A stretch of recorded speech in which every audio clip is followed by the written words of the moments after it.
What's going on YouTube? Today's video is going to be all about Marvel vs. Capcom Infinite. So I previously did a video about this game, I'll say a few months ago, maybe 6 months ago, or whenever it was announced I did a video about it, and I was really excited. I had always loved the Marvel vs. Capcom series.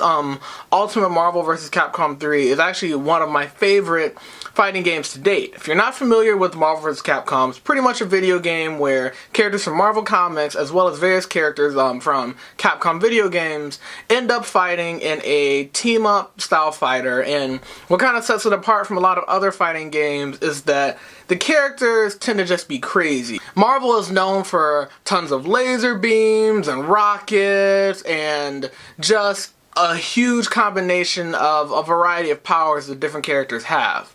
But if you haven't been keeping up with the news, people are feeling kind of shaky on Marvel vs. Capcom Infinite.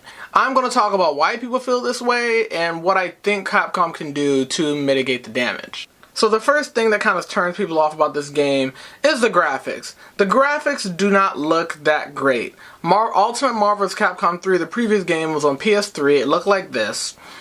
And then Marvel vs. Capcom Infinite looks like this. Okay, so it's really only a marginal upgrade between the last game, and this is on PlayStation 4, so I think people were expecting a lot more. And I mean, we live in a post-Injustice 2, Mortal Kombat X world, even Street Fighter 5. I mean, I've played a lot of Injustice 2 recently, and that game looks beautiful. I mean, even looking at the faces of the characters compared to Marvel vs. Capcom Infinite, it's just on a different level. I'm not sure if Capcom is having financial issues and that's why the game looks like this, or if they just decide to go with a more like cartoony doll art style. But in summary, the graphics do not look that good. Now this game is coming out, there's not really much they can do about it. I know there are a lot of issues with things like Chun-Li's face a few months ago, and they've sort of ironed that out. But they really can't do much about graphics. I mean, the game looks okay,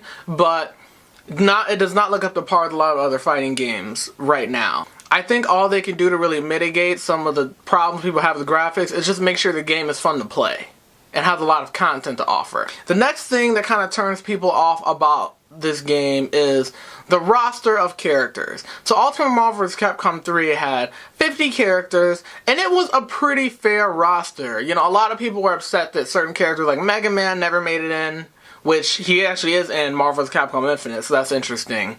But people were pretty satisfied with the rosters of previous games for the time they came out. But a lot of people are upset with Marvel vs. Capcom Infinite's roster. I mean, there are no X-Men.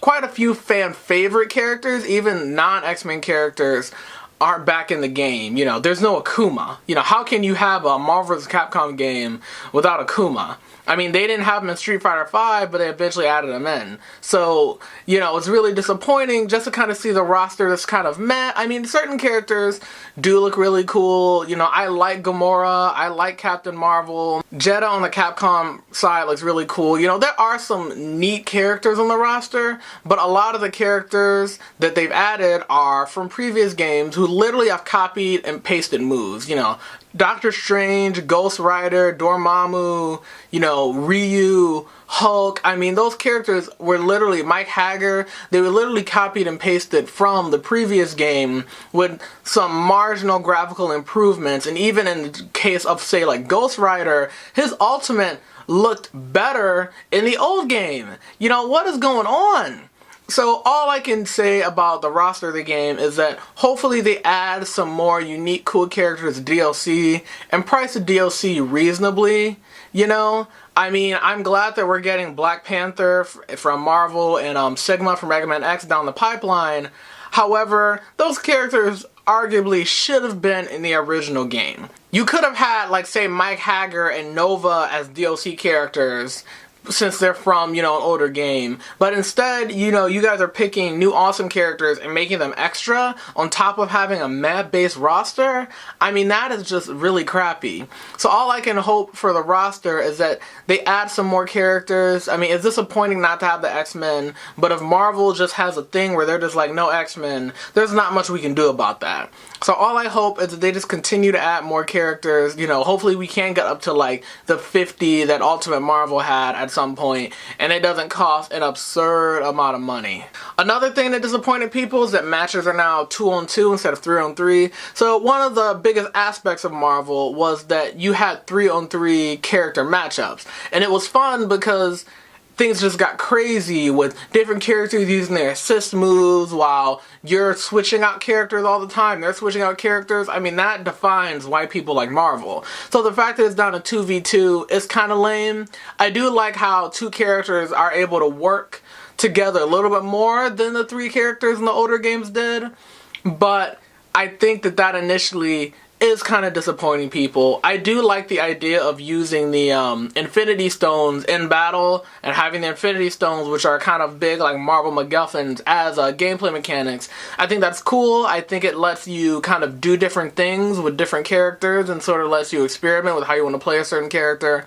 But nevertheless, I think the loss of 3-on-3 matchups is disappointing. There are also miscellaneous things that I know people are going to be upset about. They decided to go for a big story mode as opposed to individual arcade endings, so you won't get individual endings for characters in this game, and instead you get a longer story mode campaign, which looks okay. I've heard a lot of people say it's kind of disappointing, so my hope is that the story mode is at least fun. I haven't played it. The people I have played it have said it's alright. At this point, there's nothing Capcom can really do to make up for this. I mean, if their main story mode ends up being meh and there are no arcade endings, people are going to be upset and they can't really mitigate that. I mean, the Street Fighter V and Injustice 2 had individual character endings and cinematic story modes, even though Street Fighter V came later. So who knows, maybe we'll get arcade endings for characters in Marvel vs. Capcom Infinite later, but for now, it is disappointing not to have the individual endings and them just giving us a story mode that seems kind of meh.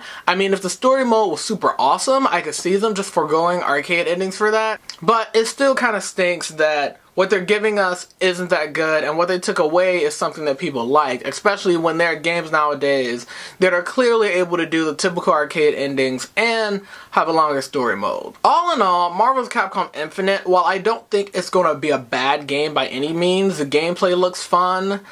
I do think it has a lot of issues that are going to hurt it coming out of the gate, and hopefully, you know, this doesn't financially hurt Capcom to the point where they just never want to do a Marvel vs. Capcom game again, because people love these games and they're awesome. But hopefully, if Capcom does take some sort of financial damage with this, Capcom has to make sure that they take the time to create a game that players want. You know, they need to research what people liked about the previous games so that they don't change so much that longtime fans are upset. So I guarantee no one from Capcom will ever see this video, but hopefully they can do the best they can, you know, using DLC to kind of iron out some of the issues that people have with Marvel vs. Capcom Infinite. And hopefully they can learn something from a lot of the issues that people are having with Marvel vs. Capcom Infinite. And if there's like a Marvel vs. Capcom 5 at some point, they can avoid a lot of these problems. But hey, keeping it real, probably still going to buy the game anyway just because I love the Marvel vs. Capcom series,